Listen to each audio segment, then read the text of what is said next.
Bismillahirrahmanirrahim. Thank you, my dear students. How are you? I am fine.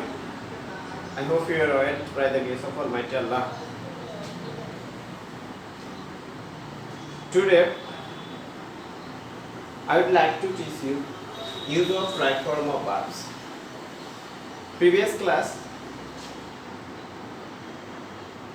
we learned right form verbs part 1. Today is part 2. So, thank you, my dear student. Attention, please. Follow me. Listen to what I say.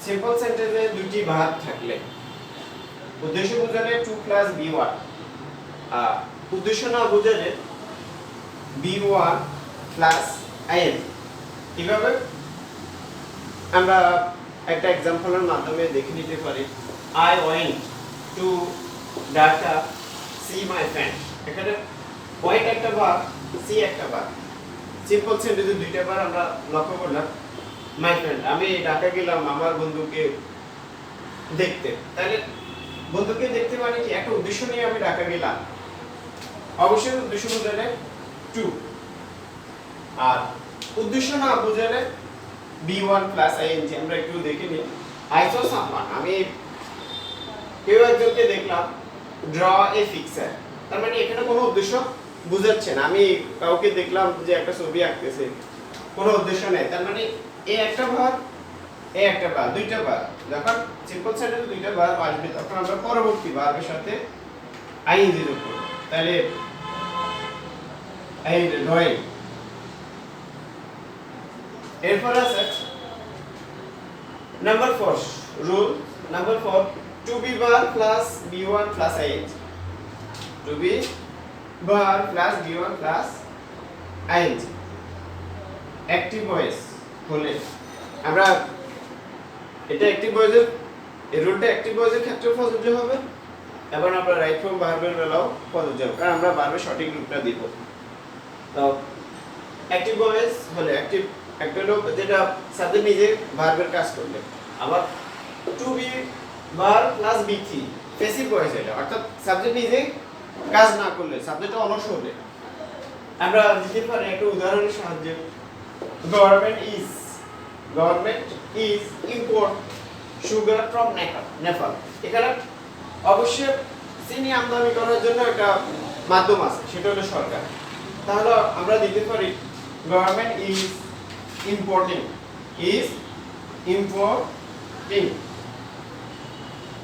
আমরা এই zero করে দিতে এই যে তাহলে government is importing sugar from Nepal sugar is import from Nepal এখন sugar কি sugar মানে চিনি চিনি নিজে নিজে তো আর আমদানি হতে পারে না কেউ না কেউ একজন আমদানি করে এখানে সুগার ইজ আমরা দেখে নিতে পারি two be verb plus b3 তাহলে আমাদের যেহেতু সাবজেক্ট নিজে কাজ করে না অলস যার কারণে এটা b3 মানে ভার্বের ফার্স্ট পার্টিসিপল তাহলে sugar is imported from Nepal rule number 5 modal verb plus b1 modal verb plus be plus b3 modal verb plus have plus b3 আমরা এই মডেল ভার্বের কথা যখন চলে আসে তখন আমরা জানতে হবে যে অক্সিলারি ভার্বের কথা আমরা জানি যে অক্সিলারি ভার্ব দুই ধরনের primary auxiliary modal auxiliary primary auxiliary গুলো আমরা জানি ওটার মধ্যেও আবার আছে to be verb to have verb to do verb modal auxiliary আছে 13টা এখানে can could may might should should will would ought to used to dare need ইত্যাদি ইত্যাদি মডেল ভার্ব গুলো আছে এখন আমাদের মডেল ভার্ব প্লাস b1 বলতে ভার্বের বেস ফর্ম অফ ভার্ব অর্থাৎ মেইন ভার্ব তাহলে एग्जांपलের মাধ্যমে আমরা শিখে নিতে পারি one should take care of oneself প্রত্যেকের উচিত তার স্বাস্থ্যের যত্ন নেয় এখানে আমরা মডেল ভার্ব প্লাস b1 অর্থাৎ যখন মডেল ভার্ব আসবে তখন আমরা ভার্বের বেস ফর্ম করব তাহলে বেস ফর্ম করা মানে ভার্বের যেখানে ছিল ওখানে থেকে যাবে। আমরা জানি যে বেস ফর্মটা মানে মেইন ভার্ব মানে বেস ফর্ম অফ ভার্ব, অর্থাৎ যেখান থেকে ভার্বে শুরু হয়। দুই নম্বর আমরা দেখে নিতে পারি modal verb plus BE plus বি3। বি3 মানে ভার্বের ফার্স্ট পার্টিসিপল। বি যখন পাবো can be, may be, might be, should be, would be, could be. এখানে একটা উদাহরণ আছে, it can be. It can be এখানে সলভ আছে ব্র্যাকেটে উইদিন এ সেকেন্ড। এটা এক সেকেন্ডের মধ্যে সমাধান করা যাবে।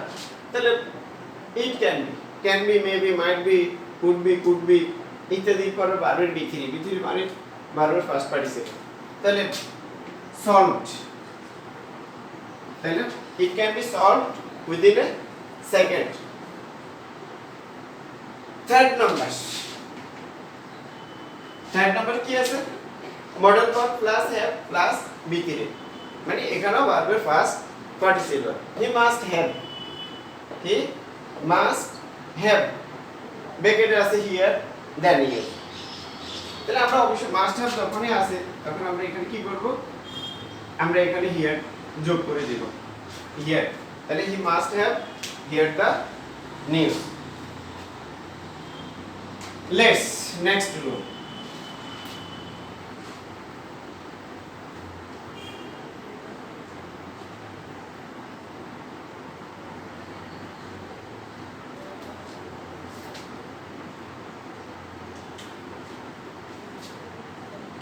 আমরা number 6 to do verb plus বি1 আর হলো টু হ্যাভ ভার্ব প্লাস বি3। আমরা একটু এক্সাম্পলের মাধ্যমে জেনে নিতে পারি যে she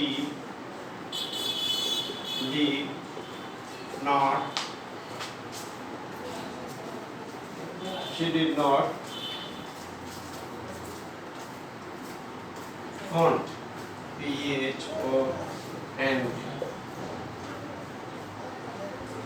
me last night। পরের উদাহরণটা আমরা দিতে পারি have you ever to boxes bazar। Dear listener, listen to what I say. To do verb plus be1, অর্থাৎ আমরা জানি যে to do verb তিনটা, do did done, to do verb plus be1 মানে ভার্বের base form of verb.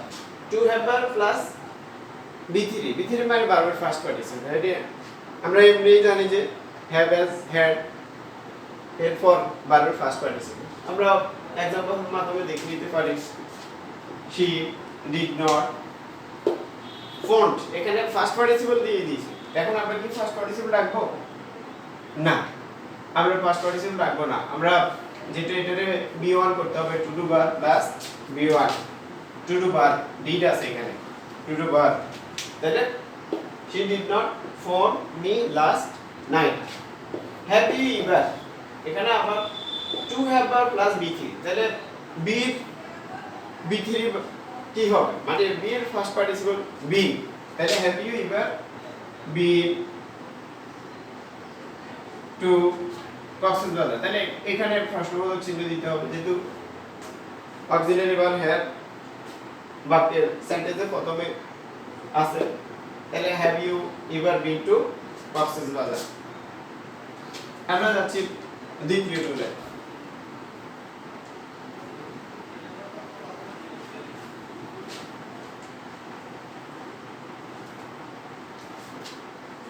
Number 7 প্রিপজিশনের ক্ষেত্রে preposition এর